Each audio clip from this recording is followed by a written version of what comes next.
Hey guys, Thomas from Team Sakuraso here. Come at you guys with another fantastic Yu-Gi-Oh! Market Watch. Hopefully everyone's having a good morning. We have a lot of meta buyouts to go over and a lot of buyouts in general. So you're going to want to strap in for this market watch.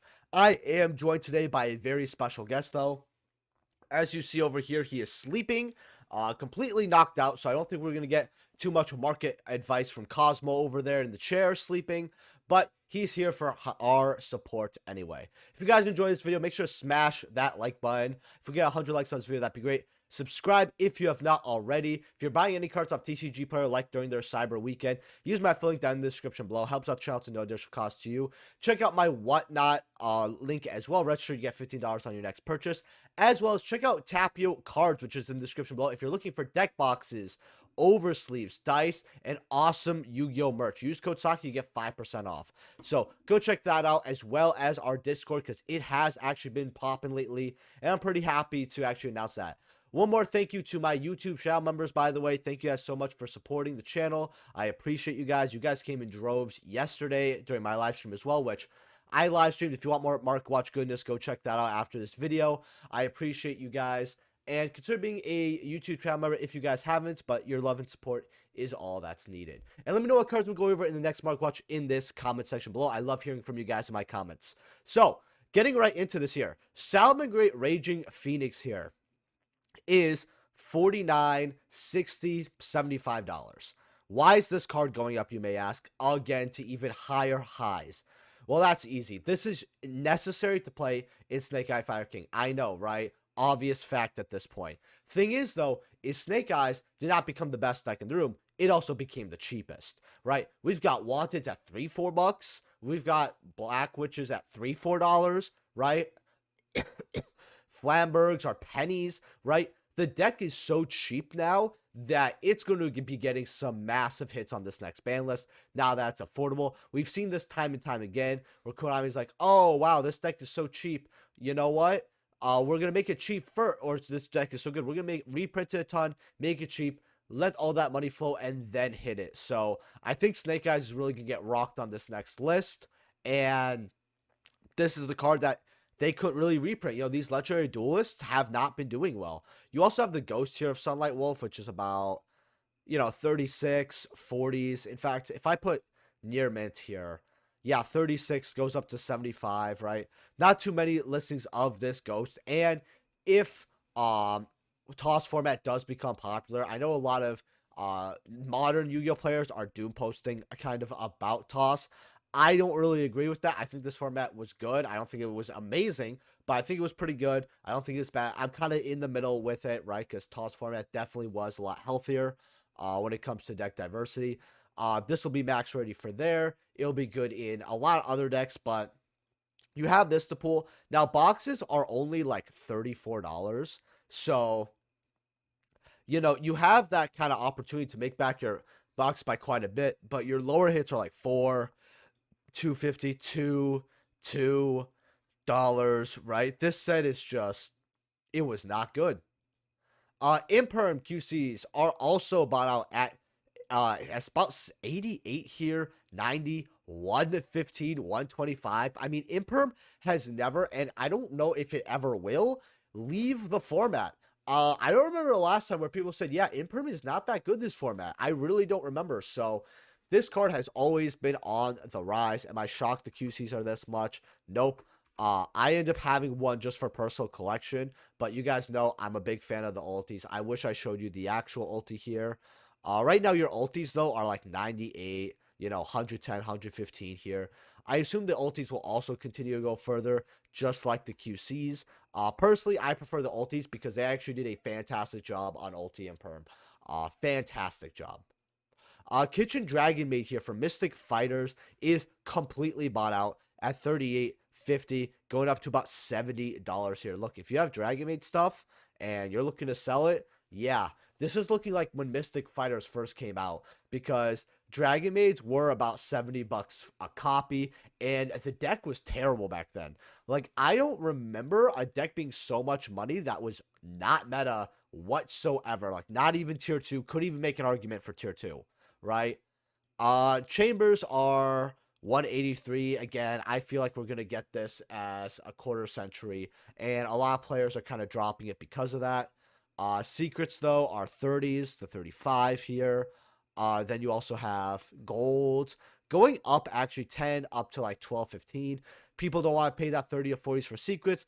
They saw golds at around 6 to 8 because this card always hovered around 6 to 8, 9. Now they're a little higher here. Parlor supers are $7 to $10. This does have a cheaper gold though, so keep that in mind.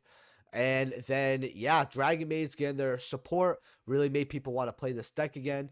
And I mean, I don't blame people. I mean, it's called Dragonmaids, right? It's a waifu deck. It's a dragon archetype. It really just hits every check mark for, hey, what makes a deck popular? Okay, cool. Waifus, anime, dragons. Bada bing, bada boom. Book of Eclipse QCs. These were bought out about 2 weeks ago at like 20 something, and right now they're still $20 to 25. People are like, yep, this is the card we want to play in our side decks, especially. Book of Eclipse is a card that can win you games and can help you play through your opponent. So having it at $20, I'm not too shocked here. You have platinums, by the way, at 850, 10, 8, 9, 10 to like 20. Man, I remember when this card came out. Look at that, $2 here. I think a lot of people underestimate plats, and I am part of that large majority. I really would not bother with plats at this point.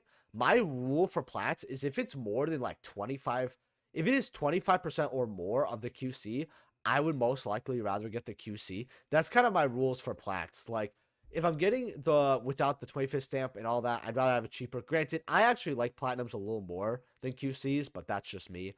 Ulti, Gaga, Cowboy.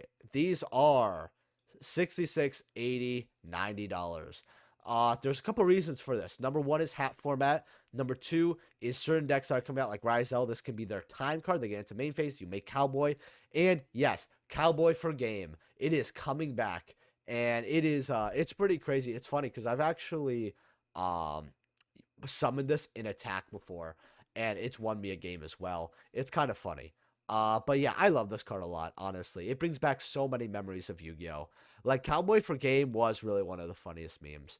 But yeah, this card's going up because it's a time card, it's in hat, and yeah, Ryzel, I believe, can make it as well for time. Dweller here, QCs are 15, going up to $16 here. For your dwellers, it was around 6, 7 here. I think a lot of people were like, oh, it's not going to get banned. We have a lot of stuff having in the graveyard. Let's make this, because people forget, hey, if Shifter's good, Dweller's going to usually be good as well. Ultis are solid 40, 45. That's not too bad either here. Remember, this is a hat format card as well. So a lot of players are probably going to gravitate towards the ulti most likely. But maybe they'll play a QC, right? Personally, I either will play my first set OG, or I'll play a normal secret rare, because some of these cards, like Abyss Dweller, would have been benefited or just absolutely needed some type of like rarity upgrade somewhere. And during the Zexal format, Secret Dweller would just sell a set. It would be so great. That's the thing I like about rarity collection. Sometimes I like seeing the normal secrets, you know, makes me happy. So I wanted to revisit Punk stuff because they got the new support, see kind of where the buyouts are settling. 65.70 for QC Foxies. The CRs are about 33 to 40 for Ogres. The CRs are still completely bought out here, but these were as low as like 20 bucks. And I remember people paying like 35 for the Ultras. So I always talked about the CRs, but when QC started dipping down towards 40, I talked about the QCRs as well. Personally, I just like how the core set CRs look compared to our PCRs. I'll always love them more. We also have Amazing Dragon here at about $15, $17 here. Normal Foxies are, wow, these are actually selling like hotcakes. You got two here for $4. Very good before they go up to 8s, 14 here. Okay, so if you want your OGs, they're going up here. We also have secrets at 4s, ogres at pennies, and then everything else is like, you know, pennies on the dollar, all that. One other buyout really quickly here. Okay, I don't know what I just spelled here. Magistus here is also having a Artemis buyout here. Right now, these are about 15, going up to 20, going up to $30 even. which is actually a lot of money here. I'm not too sure why this card's getting bought out. I know we're going to get magistus to support eventually. I've said that on the channel. I'm like, yo, any moment now, we're going to get to see these getting bought support. I don't know if people are in preparation for it or if it just looks good. Because it's a nice card. Also, guys, I'm sorry about the coughing. I'm actually kind of sick. You guys know if you watched my live stream yesterday, so if there's more cuts during this video, a little more coughing, you understand why. Now, Bystials, I will always say this, but them not being in rarity collection was just disappointing. You got your QCs, by the way. Today are $380. $400 for a Lubellion. This is ridiculous. This is absolutely ridiculous. I would not touch this with a 10-foot pole. I guess people are like, well, it's the highest rarity. Konami's not going to reprint QCs. I get that, but it's disgusting. Man, disgusting here. Ulti Chaos Angels, by the way, yeah, $33, $36. All right. You've got your OGs right here at 32, going up to about $40 here. 48 for your original copies. Then you have your mega packs here at like 25, 27, 28. I always told people not to get rid of your Lubellions at like very low, like $10. I think I said to get rid of this when it was 10 because the OG was 12 and you could just upgrade to the OG for basically nothing. I think I might have said that, but Lubellions at $10 were just way too cheap. You know, Bystial Runic is still also a very good deck, so Druid Swarm here, secrets are 14, you know, 14 to 17 here. Supers are 13, 14 here. Okay. Disbatter is 10s. Okay. This would be a very nice QC to have, by the way, in like a set. Saranir secrets are 5s. I really love the artwork of Disbatter, by the way. Beautiful looking card. I actually am kind of glad I kept my Ultra because I actually play with my Ultra a lot back when I was playing Gen X, and I switched to Runic White Forest, which was such a boring switch. I mean, Gen X was so fun, and Runic was just very, very different to play. Magna Huts are 2s. Am I going to be shocked if these go up to 3, 4, 5? Not really, but this was considered a bulk card for these tins, so it takes some time. Sign It Mining QC, these are bought out at $23, $25 here. So, yeah, people were thirsty. I mean, we got all the Ignister support as well, which we're actually going to look at that, by the way, because some of you guys might not know about that. It's not as good as, sadly, as people think it is. You've got reds here at like 5s, I believe. $10 for a first ed, goes up to 12. You've got the islands here at about $4.45, going up to 8.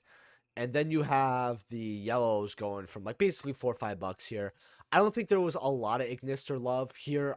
Someone actually said that it was more like Cyber's Pile got support rather than Ignisters because the new cards actually don't have restrictions, which this card was always a tier 2 at best deck.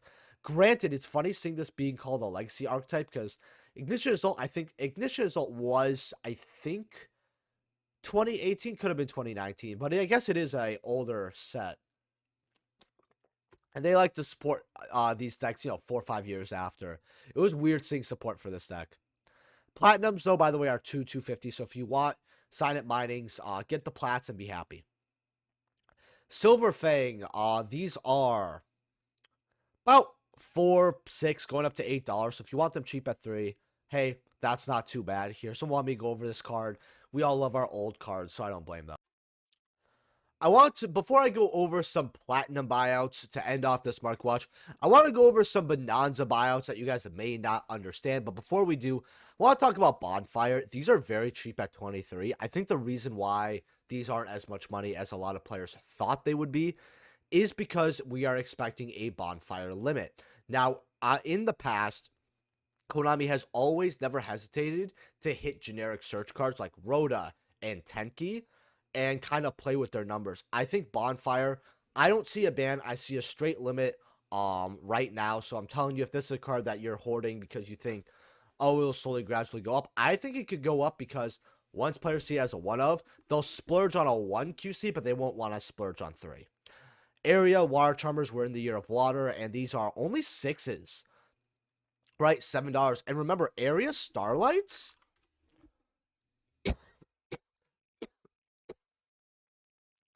were like 310, 320 here, 350.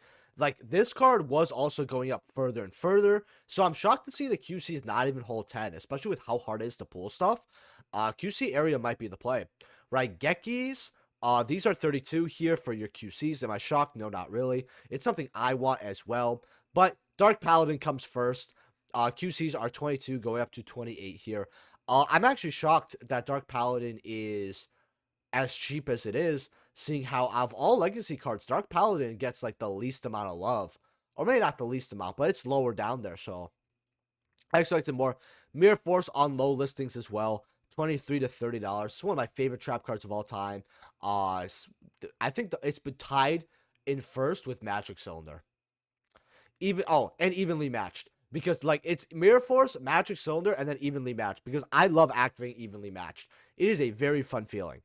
Plat evenly matched, though, is $12 to $15 on very low listings. You guys might be thinking, oh, that's weird. Well, Ash, right, which I have a Euro one of these. I'm going to post this in my Discord probably, which is in the description below. You should join it. These look beautiful, especially European. $15, $17, $20 for your Plat Ashes. Then you also have Imperms here, $14 to $20.